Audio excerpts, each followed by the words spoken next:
And now, it's time for the Runnin' Rams Basketball Hour with Coach Jim Barron, presented by Rhode Joe's Saloon, legendary food and drink at 920 WHJJ. Good evening and welcome to the Runnin' Rams Basketball Hour with Coach Jim Barron. I'm Steve McDonald. Chris Desano with us for the first segment. Jim will be along in just a little bit, wrapping up practice down at the Ryan Center as we speak as the Rams head off to St. Louis to take on the Billikens on Wednesday night. First and foremost, we're going to take a look around the Atlantic 10. We'll do that in just a second. It's all brought to you by the Belltone Hearing Aid Center's Rams Radio Network. And we want to thank our friends here at Rhode Joe's Saloon. Legendary food and drink. Great deals every single night.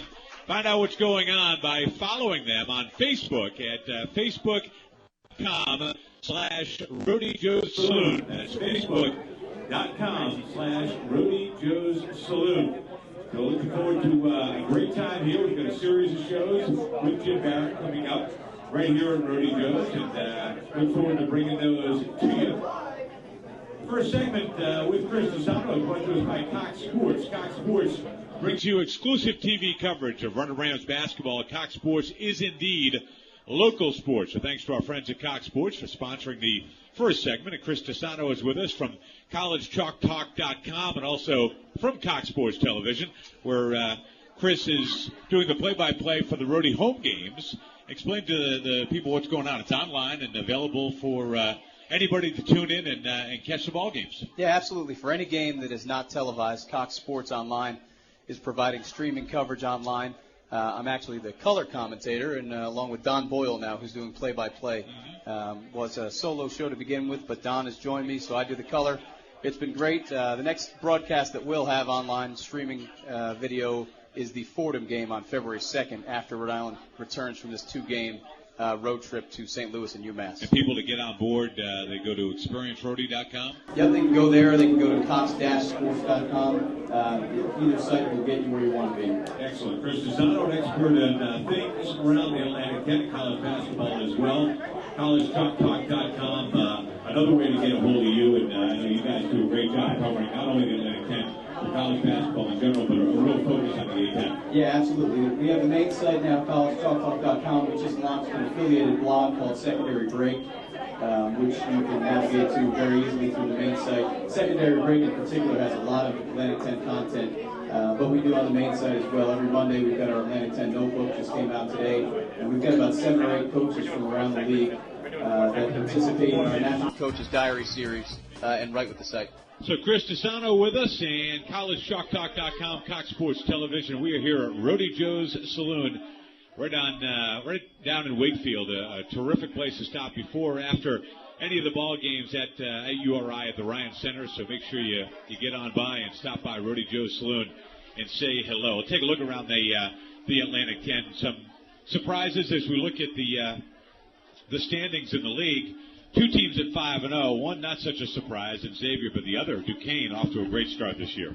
Yeah, absolutely. Duquesne's gotten out of the gates extremely quickly. Ron Everhart doing a nice job with that team.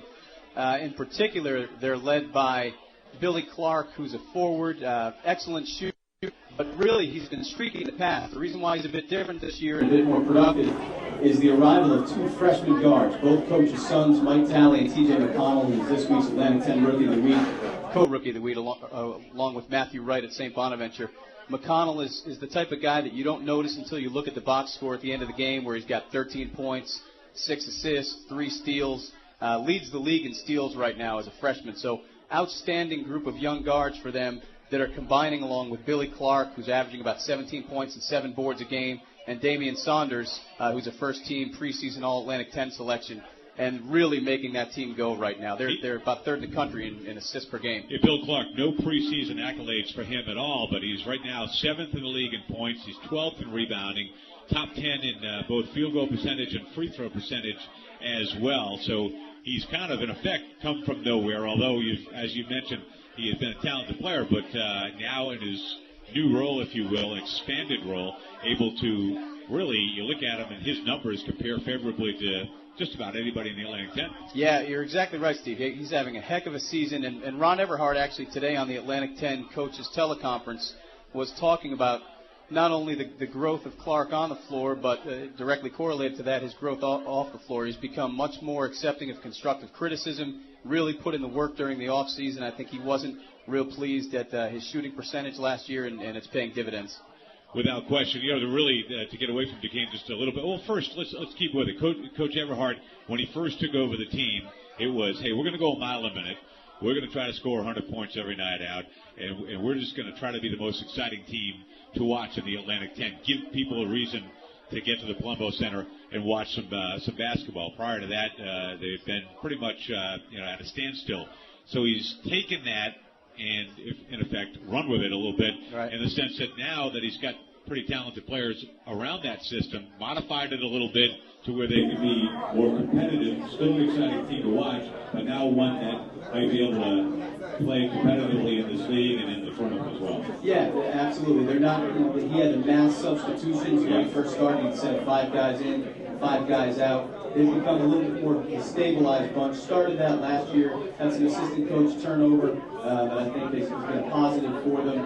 They've recommitted in a sense to the run, but it's more of a controlled run. They run when they can, and like you said, they have the pieces and the talent to be able to maybe sustain whether it's 3 games or 4-game run for the Atlantic 10 tournament at the end of the year. Absolutely. We're going to take a quick break here. We're going to stay with Chris Tisano in just a moment. We're listening to we're at Rhode Joe's Saloon, which is a legendary food.